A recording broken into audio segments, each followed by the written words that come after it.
നിർമ്മിത ബുദ്ധി മറ്റൊരു ഓർക്കുന്നുണ്ടോ ഒരു AI ക്യാമറ വെച്ചപ്പോൾ കൊട്ട കൊണ്ട് മൂടിയവരെ? അപ്പോൾ അങ്ങനെയുള്ള ആളുകളും ഇതിനിടയിൽ ഉണ്ട് എന്നത് ശ്രദ്ധിക്കേണ്ട കാര്യമാണ്. പക്ഷേ അതൊക്കെ നിൽക്കുമ്പോൾ പോലും അതിനെയൊക്കെ അങ്ങ് മാറ്റി നിർത്തിയിട്ട് സൈഡിലോട്ട് മാറ്റി നിൽക്കാൻ പറഞ്ഞിട്ട് കേരളം മുന്നോട്ട് പോവുകയാണ്. നമുക്ക് ഇവിടെ നിന്നാൽ പോരാ, നാളുകളുടെ സാധ്യതകളിലേക്ക് നമുക്ക് പോകണം. AI കോൺക്ലേവിന്റെ AI-യുടെ അനന്തമായ സാധ്യതകൾ. വളരെ പ്രധാനപ്പെട്ട ഒരു സംഭവം ഇന്നലെ നടന്നു ഈ കോൺക്ലേവിൽ.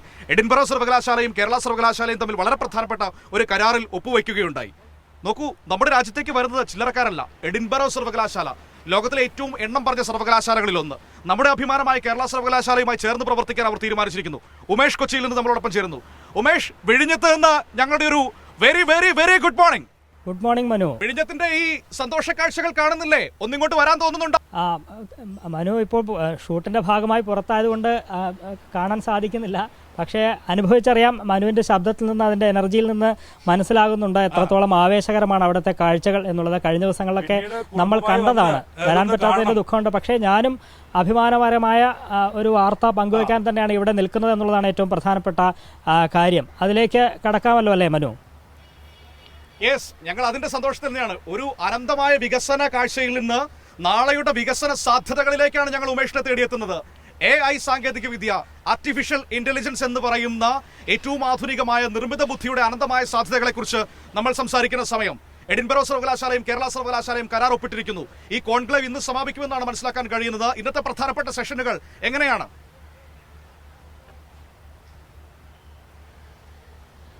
അതെ മനു, ഈ 2 ദിവസം AI കോൺക്ലേവ് കൊച്ചിയിൽ സംഘടിപ്പിക്കുമ്പോൾ എന്താണ് അതുകൊണ്ടുള്ള ഗുണം, നേട്ടം എന്നൊക്കെ ചോദിക്കുന്നവർക്കുള്ള മറുപടിയാണ് ഇന്നലെ ഉണ്ടായത്. ഇന്നലെ ഏറ്റവും പ്രധാനപ്പെട്ട ഒരു തീരുമാനം ഈ കോൺക്ലേവിൽ ഉണ്ടായിരിക്കുന്നു. അതിപ്പോൾ മനു സൂചിപ്പിച്ചതുപോലെ തന്നെ കേരള ഡിജിറ്റൽ സർവകലാശാലയിൽ നിർമ്മിത ബുദ്ധി കേന്ദ്രം സ്ഥാപിക്കാൻ വേണ്ടി UK-യിലെ എഡിൻബറോ സർവകലാശാലയിലെ അലൻ ടൂറിംഗ് ഇൻസ്റ്റിറ്റ്യൂട്ടും കേരള ഡിജിറ്റൽ സർവകലാശാലയുടെ ഡിജിറ്റൽ സയൻസ് പാർക്കും തമ്മിൽ കരാർ ഒപ്പിട്ടിരിക്കുകയാണ്. ഡിജിറ്റൽ സർവകലാശാലയിൽ ഇനി മുതൽ നിർമ്മിത ബുദ്ധി കേന്ദ്രം യാഥാർത്ഥ്യമാകാൻ പോകുന്നു. അത് UK-യിലെ എഡിൻബറോ സർവകലാശാലയുടെ സഹായത്തോടെയാണ് എന്നുള്ളതാണ് ഏറ്റവും പ്രധാനപ്പെട്ട കാര്യം.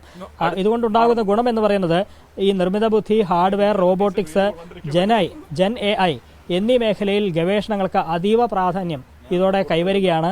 AI ചിപ്പുകൾ, ഹാർഡ്വെയർ എന്നിവയുടെ വികസനത്തിൽ ഈ ഡിജിറ്റൽ സർവകലാശാലയുടെ പ്രവർത്തനങ്ങൾക്ക് ഈ UK-യുമായുള്ള ഈ സഹകരണം, ഈ എഡിൻബറോ സർവകലാശാലയുമായുള്ള സഹകരണം ശക്തി പകരും എന്ന് തന്നെയാണ് കാണുന്നത്.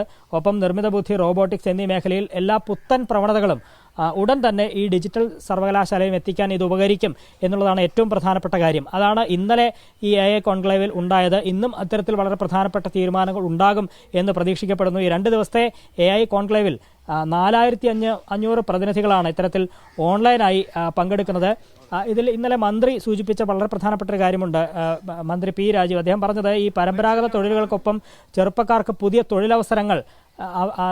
തൊഴിലവസരങ്ങൾക്ക് വഴിയൊരുക്കുക കൂടിയാണ് ഈ AI എന്നുള്ളത്. നേരത്തെ ഒരു ആശങ്കയുണ്ടായിരുന്നു, ഈ പല തൊഴിലുകളും നഷ്ടപ്പെടുമോ, ഇത്തരത്തിൽ AI വരുന്നതോടെ പല തൊഴിലുകളും നഷ്ടപ്പെടുമോ എന്നുള്ളത്. പക്ഷേ അതിൽ കഴമ്പില്ല.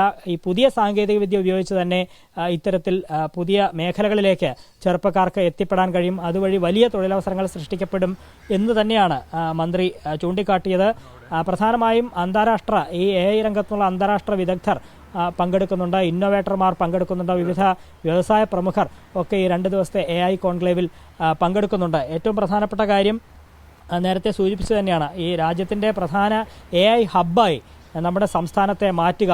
കേരളത്തിന് എന്തൊക്കെ ചെയ്യാൻ കഴിയും, കേരളത്തിൻ്റെ കഴിവ് ഈ മേഖലയിൽ എത്രത്തോളം ഉണ്ട് എന്നൊക്കെ ലോകത്തിന് മുന്നിൽ തുറന്നു കാട്ടാനുള്ള ഒരു അവസരം കൂടിയായാണ് ഈ AI കോൺക്ലേവിനെ വിശേഷിപ്പിക്കുന്നത്. അത്തരത്തിലാണ് സർക്കാർ കാണുന്നതും. അങ്ങനെയാണ് ഇത്തരത്തിൽ സംസ്ഥാന സർക്കാർ IT കമ്പനിയായ IBM-മായി സഹകരിച്ചാണ് ഇത്തരത്തിൽ ഈ 2 ദിവസത്തെ AI കോൺക്ലേവ് സംഘടിപ്പിച്ചിരിക്കുന്നത്. ഇൻഡസ്ട്രി 4.0-യിലേക്ക് കേരളത്തെ മികച്ച രീതിയിൽ എത്തിക്കാനുള്ള ശ്രമത്തിൻ്റെ ഭാഗം കൂടിയാണ് AI കോൺക്ലേവ് എന്നുള്ളതാണ്. ഒപ്പം തന്നെ വിവിധ പൊതുസേവനങ്ങൾ സുതാര്യവും കുറ്റമറ്റവും കാര്യക്ഷമമാക്കുന്നതിന് ഈ നൂതന സാങ്കേതിക വിദ്യകളെ എങ്ങനെ പ്രയോജനപ്പെടുത്താൻ കഴിയും എന്നതുമായി ബന്ധപ്പെട്ടൊരു പദ്ധതി രേഖയും ഈ കോൺക്ലേവിൽ രൂപപ്പെടുത്തും. ഇന്ന് വൈകുന്നേരത്തോടെ അതിനൊക്കെ രൂപമാകും എന്നുള്ളത് തന്നെയാണ് കരുതുന്നത്. ഏതായാലും ഈ AI കോൺക്ലേവ് ഇന്ന് വൈകിട്ടോടെ സമാപിക്കുകയാണ് മനു. ശരി, ഓക്കെ, താങ്ക് യു ഉമേഷ്. ഈ സമഗ്രമായ വിവരങ്ങൾ ഞങ്ങളോട് പങ്കുവച്ചതിന്. ഏതായാലും AI കോൺക്ലേവിനെ കുറിച്ചാണ് നമ്മൾ സംസാരിച്ചത്.